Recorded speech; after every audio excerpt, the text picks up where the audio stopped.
Yeah, hey guys, welcome to our second episode.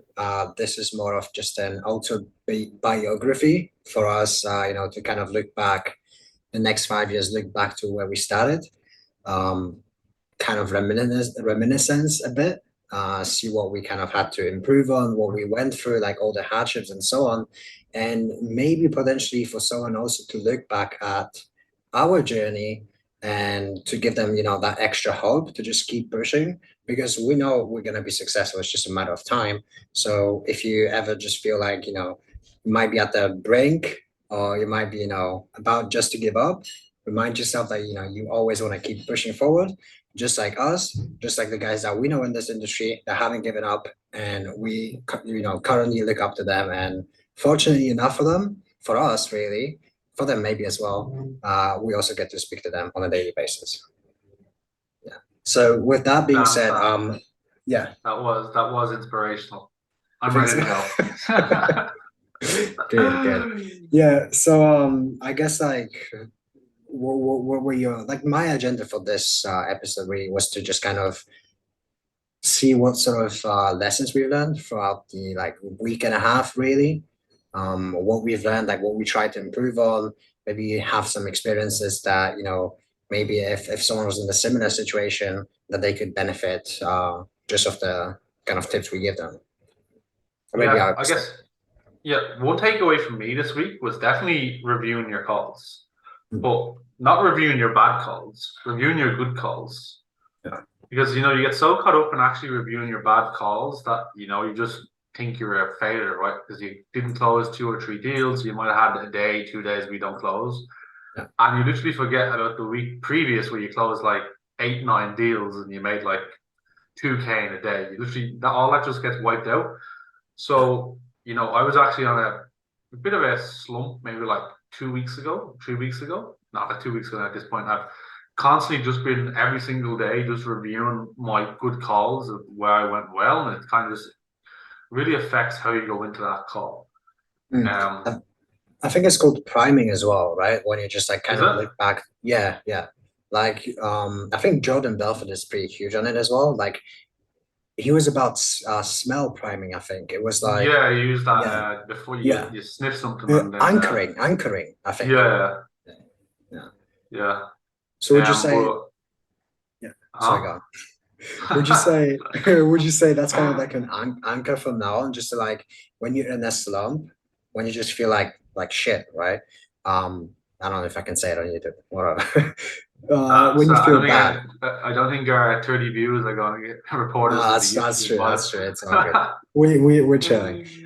Yeah, I guess like when you feel bad about yourself and like your progress, I guess like you just kind of look back to, okay, dude, I did this. I know I'm great. I'm just running into some obstacles. Would you yeah, say that's this? essentially. Because look, I found that from my journey, it's so easy to get caught up in the negative, right? You have like one, two, 3 good weeks where you're literally like you're the shit, right? And then you have a couple of bad days, and that's all you focus on is Mm, just the bad days that you forget, like the 2, 3 weeks where you were killing it. And that kind of affects your self-talk going into it. So, if you watch the good calls and you constantly remind yourself, yeah, look, I have the skills, right? So what if this offer lets me go? I have the skills to make sales. I've got the skills to make calls on another offer. And yeah, you start going in with, the confidence and certainty that you have, then that goes that you have the skills. But of course, you need to have the confidence and certainty in yourself. yeah. Then that just portrays onto the person you're trying to help on the call. Because That's powerful. what are like the three C's? Confidence, certainty, and clarity. Is that the three C's? Yeah. If you have them in yourself, then that's just gonna pour that into the person you're actually talking to. Yeah. That's actually interesting because like thinking back to the times where I just did poorly, if I didn't have the lead volume, I would just get caught up in like, thinking, oh shit, like I I'm just gonna get thrown out of this offer and I just kept myself in that negative loop. And Yeah, ultimately like what happened? I essentially just got thrown out of that offer, right? yeah. And But just on that, it's like you always say, "Oh, it's not my fault. It's the lead's fault." It's the leads. It's the leads. It's the leads. You tell yeah. everyone it's the leads, but then internally you're saying, "Fuck, I'm shit." Oh, So it's 100%. it's Yeah. like you don't. take ownership. Well, for me, I was saying it was the leads, but I wasn't taking ownership externally, but I was blaming myself internally. When you actually take that shift, and okay, look, it is me. I'm on a slump. Review your calls. What am I doing differently? Oh, I'm not training. I'm not going to role plays. I'm literally not sending out my before day text messages. Yeah. I'm on my phone on the sales call. I'm looking at something else on the call, not fully present. So it's never like sure the leads do play a part of it, but it's you've always got to look at yourself and take that accountability to yourself. 100%. And it's easy to fall into the victim mindset with just like, oh, the offer is just bad. It's this, but like, what are you actually doing to make this offer better for yourself, right? Like at the end of Yeah. the day, like we're all business, right?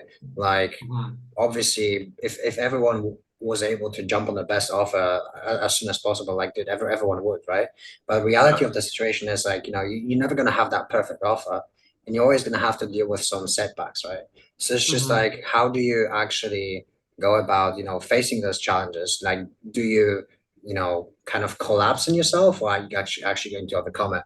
And the times I was overcoming it, like on my the affiliate offer, like that was just easy, Like, oh, and on the second offer, I was just essentially like I made less closes in a month than I did in pretty much like a week on that previous offer, right? Mhm. Nice. Mindset is huge for this. But Yeah. I'm curious. Yeah, sorry. What were you gonna say? You're curious what?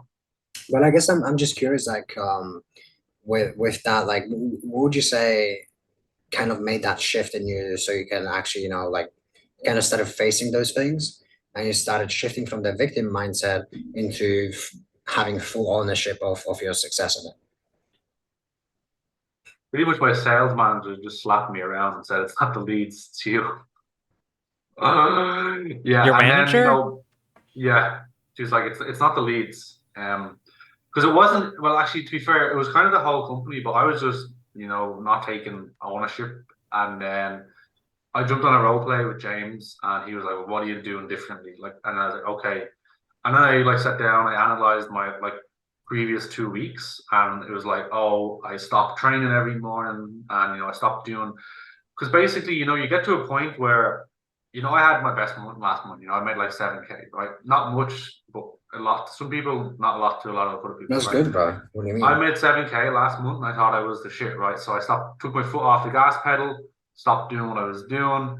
Next thing you know, 2 weeks later, I'm literally getting slapped the pillar and post and I can't close the door. All because I was acting from a place of lack, not studying and not going in with certainty, confidence, and conviction that I actually am the man and I have the ability to do it. Mm. What about you, Steindorf? I thought it What was was your funny. I thought it takeaways? was funny, man, that you mentioned reviewing your good calls, because that's something I would literally just start doing like yesterday. Um, Mm-hmm. so Yeah, because I know Bill, he says like the call ratio is like good, good, good, bad. Because you don't want to fill your brain with negative energy and like, oh fuck, I missed this, I missed that, I'm such a shit Mm. closer, and then you literally forget about the 10 other calls that you had that closed, right? mhm. Because you want to fill up your brain with where you went good, and then you look at your bad calls. Okay, this is what I did on my closes, and then here's the one call where I didn't actually what I do differently. So you can go in with a different mindset, and you're coming from a different energy state, really, I guess. Yeah. Yeah. I noticed something like very stark, man. Like I was, at least on my better calls, I could make fun. I could have fun on the call, Mhm. essentially. Like especially towards the end. Like it didn't just like drop to being like serious or When you say harsh. fun, Yeah, like you kind of get a little bit goofy with it, Like you're able to put someone in their place, challenge their ideas maybe, but have a good laugh, like make them laugh too. Like crack a joke here and there, you know? mm, And um, that's I heard that from someone else too. When they looked back at their good calls, they noticed how at ease they were, how comfortable they were. They weren't just very rigid and like going straight to the point. Um, and yeah, it just didn't the call didn't get personal. mm. So Mm. that's one thing I realized a lot. especially because currently, right now, honestly, I am in a slump. Um, and so that's why I'm pulling myself back to the days where I was just very Yeah. certain in myself, essentially. And I'm looking back too, just like Sean is talking about, with what the hell I was doing when I had my good week. And so Hmm. I'm bringing it back, getting back on track, doing the things that brought me there, and seeing how this week's going to turn out. So, Awesome. Awesome. What led to your slump? um, yeah, I think I've gotten very bored of the basics. So, Mm, like, just going backtracking, practicing the same things, over and over and over and over and over. I kind of just get tired of it. But like I realized like I'm just not that sharp on the call. Like I had that one call review and like I realized I wasn't even following the basics. mm. So Mm. like and that was Was it very the call clear. with, was it Yeah, the unstuck call? yeah. So I thought I was doing okay in there. Um, but yeah, now like looking back at it, especially with somebody else looking at it too, I was like I completely neglected the basics. So I needed to pull myself back there clearly. So get some consistency back again. So Yeah, because what's the It's all about saying? foundation. You gotta focus on the basics, and to become a master, you have to be a master at the basics before you can do all that fancy kung fu shit. yep. 100%. You So what are you doing on a daily basis to kind of get back to that foundation and then get super sharp on it?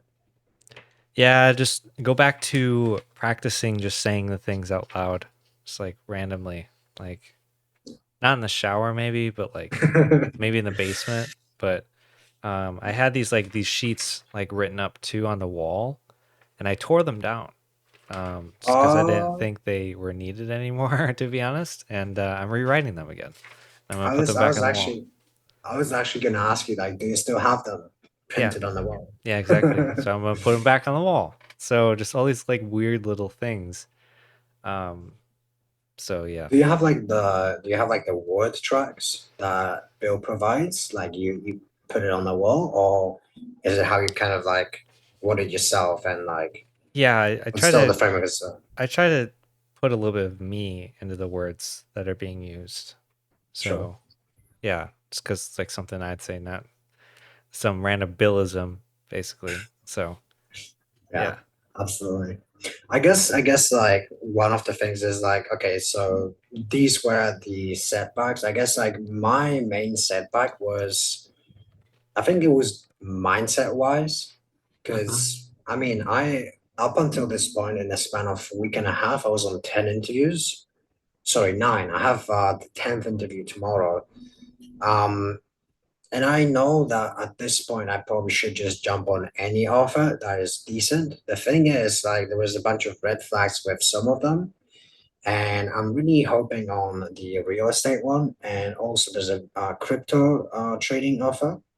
But my biggest issue is like, I don't know if it's imposter syndrome or something, but I can sell myself easily on those calls because I have a track record, blah blah blah. But like I feel like some of that insecurity that I was on the previous offer that just kind of instilled into my mind, like kind of blocks me from moving forward and like overcoming that obstacle. Because well, I mean, I know like in terms of my skills right now, I'm the best I ever was. And knowing that and knowing that I also was able to between two offers make 17 grand whilst I had like virtually no skill, like how wouldn't I be able to perform very well now? That's just that like little devil at the back of my brain just saying, "Oh, you're not good enough yet." So I'm just like falling into this Self fallacy of sabotage. sabotage. Yeah, Yeah.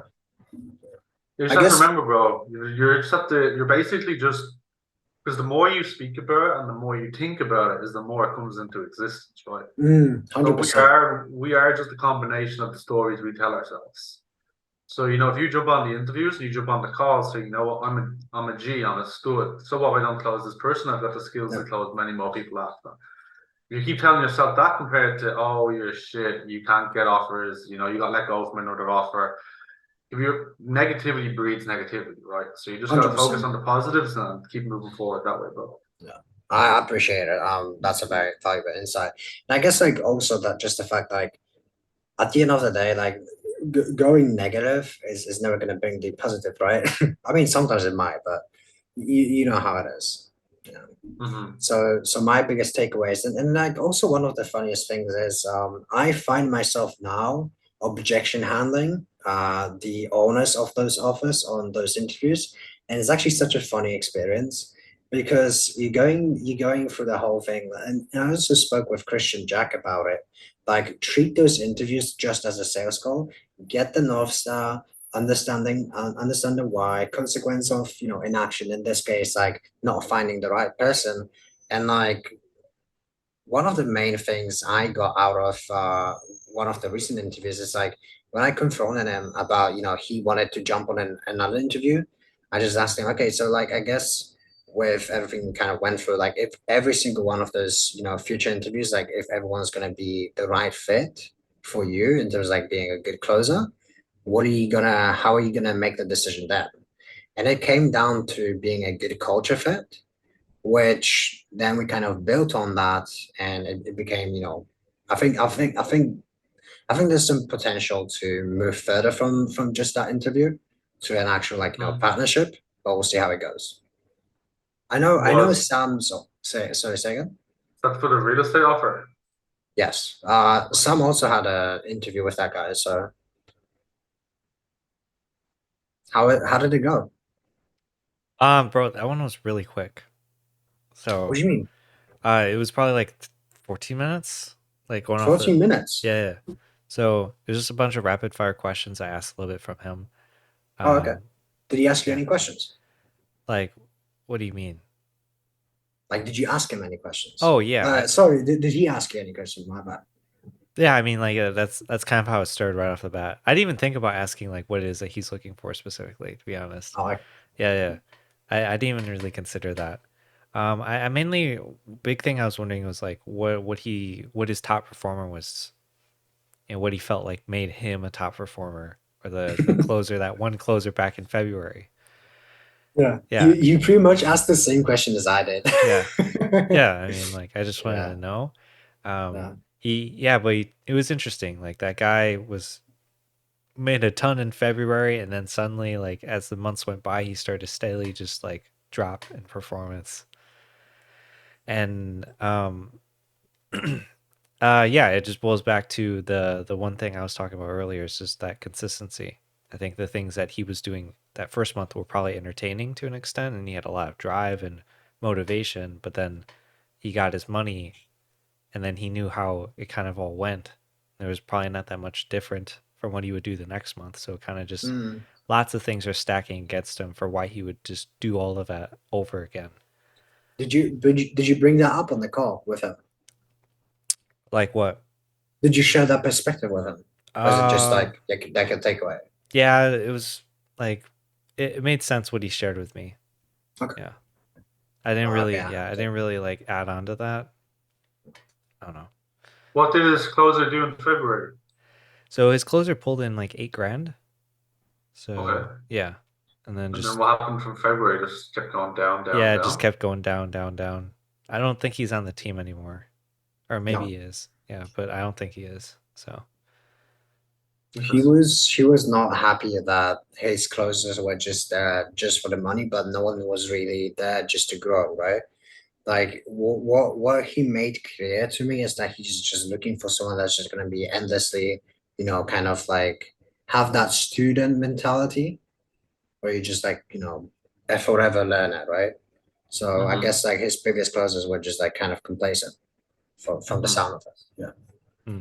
But on that note, I guess like what are you guys looking to improve this week? And what would you want the outcome of those improvements to be by the end of the week next week when we have Samash come over? Hmm. My thing is just working on the basics. I've been consistent like with other things Yeah. outside of the sales stuff, basically. And how will Um you how will you work on the basics? Yeah, no, it's just gonna practice the word tracks all over again, like end to Okay, end. We'll try to turn it gotcha. firstly, understand why these questions are being asked, the purpose of them, and then turn it into my own thing, and just keep rehashing what I would otherwise say myself. So 100%. yeah. Gotcha. What Um, about you, Sean? for me, it'd probably be asking uncomfortable questions at the end. You know, in objection, because I had a call today and I let him off the hook too easy. He had the money, but I just wasn't willing to ask the uncomfortable question, and When you say ultimately he uncomfortable, what do you mean? What? just like just you know them questions that are hard to ask at the end of the call, and you just don't really want to ask them, and you feel like, oh no, he'll come back to me. I won't ask it. He's come back. He's gonna come back, and then just before I jumped on the call here, I gave him a call. He just hung up the phone as soon as I called. But I know if I had handled the objection at the end properly, he would have probably if I had helped him get out of his own way instead of worrying about how it makes me feel, then he probably would have signed up. But and that would have been like, of course, a nice, tasty bit of commission for me. But it's not the point, Yeah. right? Because he wanted help, but it's just I was willing to let my own feelings get in the way of asking the questions that I should have asked. And ultimately, it's like, okay, yeah, like that doesn't have to be me in real life, but like when we come on, when you press start on the Zoom, you should, flip your switch and go into sales, Sean, and actually have that persona of, being able to ask the difficult questions. That's essentially So, what I just want to get better on. gotcha. And That's an interesting point. Like I'm not someone who I hear that sometimes from people having like a I mean James said that, the alter ego Yeah. portion. Like Mm. is that how it should be? Well, like you should look. I think it should be like there should be like you and it's basically like when you go to work, right? Because when you go to work, you were never the Sam who you were when you were with your mates. You're a work Sam. Clocking I in, think clocking out, working. Well, you I should think have that it's mentality of because I actually have on my wall, and I haven't looked at it too often, but in objection handling, I'm there to help them, not me. Because I was too busy focusing on my feelings and how I felt that I let him off the hook because I didn't want to feel uncomfortable anymore.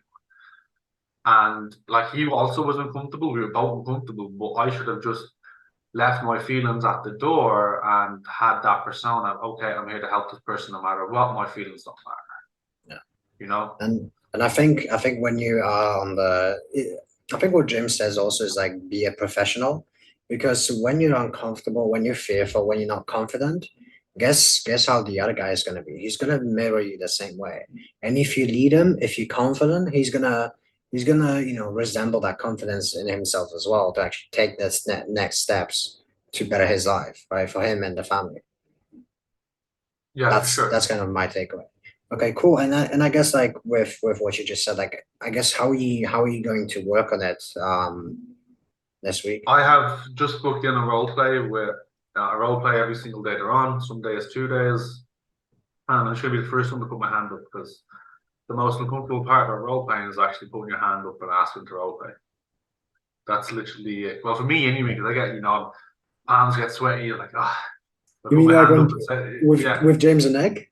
James and Nick, yeah, because it's just the eyeballs on you, really. That's the most uncomfortable part. My first one was that like a week ago, and I got the due diligence objection. I fucked it up, but it was I feel like the obviously like when you don't do well, like you might feel some sort of shame, but I felt like internally, if I didn't pick up my hand and actually get done with the role play, I would have just feel ashamed of myself of actually not Yeah, taking the steps. pretty much, yeah, because it's the uncomfortability of actually jumping on and being willing to fuck up in front of 10, 15, 20 people, Yeah, and that's ultimately going to determine, like, it's just that uncomfortability, right? Because that's why I feel the hardest part of the, even though look, you're not going to die, there's no money on the line. It's just you've got different people looking at you on Zoom, and like yeah. if you really want to make it even easier, you just close down Zoom and just listen to what they say, so you can't actually see Ah, anything. no, no, that's cheating. That's cheating. Listen, look at them, and Yeah, because like the more comfortable you're going to be in uncomfortable situations, like the less competition you have, because that's where Mm, people ultimately they just like fall out, right? hmm. But I guess like And, just to just yeah, sorry, go. On. You wanted to say and something? it's not that hard to be great, you No, know. It's actually not. There's so many average people around nowadays. I mean, all you have to do to be great is just work, head down for 6 months, get off your phone, 100%, just and just focus. Literally, just focus on doing the things you have to do daily, and just not stopping until you're where you want to be. You know, 100%. because ultimately, what that looks like for people in the sales world would be, you know, study sales. You know, um, that's pretty much it. Like all you have to do is just study sales. That's it. Study sales, practice, practice, practice, practice. And I mean, it's not as if you have to And go dig foundations, or you know, go lift a big lump of steel, or you know, work as an electrician wiring a warehouse. It's literally you sit on a computer, you watch videos, and you practice talking with your friends. yeah, That's it. which seems easy, right? But then obviously the hard part is like actually doing it live. Mm, But I guess that's But yeah, why yeah, the perspective's huge. There's so much to it, be grateful for. Yeah. fact. we're in a good spot, boys. We're in a good spot. Fact. Yeah, I guess like just to kind of finish this off, because we've been going on for a while. I guess like my main takeaway is just to be more structured, stop, fitting into the negative, and actually work on the things that, like you said, Sam, things that made me great, look back on it, analyze it, things that made me feel confident, analyze it. Because for the longest time, I was just like, going into the loop of looking at the negative calls, the negative outcome, or the calls that were just uncomfortable, the calls that were just like, went sideways, right? And there's obviously sometimes you can only do so much, but I guess I was just looking at them too much and just kind of feeding to that negative loop. Yeah, So spot on. Yeah, I'd probably have the same takeaways. You know, don't focus on the negative, focus on the positives. Don't stop what got you to where you want to be, and you have to enjoy the come up, because this 100%. is this is you know what you enjoy the most, right? You know, it's the process of what we're doing here now. Starting this podcast, it's going to have maybe 10 views, maybe 40 views, and you look back in like a year, and you know we're at a couple of thousand. Or them days when you were struggling, making 1K a month, barely having enough to get by, and then 12 months later you're earning like 15, 20K a month, and you're literally doing everything you wanted to do. So you're gonna remember the come up of, you know, them like late nights feeling like crap, Yeah, earning fuck all. You know, that's ultimately what you're gonna, you know, when you look back on, oh look, I put in that work. So yeah, enjoy the come up, boys. that's powerful. That's powerful. Sam, I guess what's your takeaway? From this chat, Well, yeah, just from what we kind of went over today. mm, yeah, it's what it truly means to be consistent. Mm, It's one thing saying it. It's just another thing, completely different story following through with it. yeah. Um, I'm starting to realize how easy it is to get really bored with practicing the basics, but it's so necessary. Like that's the next challenge for me. Is overcoming that boredom. Um, Well, if you're trying to overcome that problem, me and Roland, 5 a.m. CEST, 5 p.m. Sorry, for an entire hour, what we're doing is we're just literally practicing the basics, and we've done it for 2 weeks now. It's been boring as hell for both of us, but that's we've crazy. grown. Yeah, we've grown quite good. I feel. Really? Yeah, Yeah, so you dude, just have to drill you just have to drill the basics in. That's literally it. 100%. Yeah. And understand, like, because when I'm looking at James's role plays, I'm trying, I'm not necessarily looking for words that he says. I'm just trying to understand the reason why he says certain things in this place and why he's asking certain questions. Because Mhm. then I don't have to follow the same word track. I don't even have to ask the same questions. I just have to get the outcome from that person to tell me something that I'm looking for, and then just proceed with the rest of the conversation. That Yeah, was, oh, sorry. there's no point asking the questions for the sake of them if you don't know why you're asking the questions. Like Exactly. why do you want this answer? Like what's No. the response you want? Because if you just say, okay, how much do you want to earn? X, Y, Z. Okay, next answer, next answer. You're not Yeah, gonna like just you're not half-ass it. gonna yeah, pretty much. Yeah. No, it's powerful. Okay, yeah, I think we're done, right? Next week, tune in. We're gonna have Samaj on, and Big we'll take it Maj, from there. Big Yeah, Mash. right? Big Maj. take care, Peace. guys.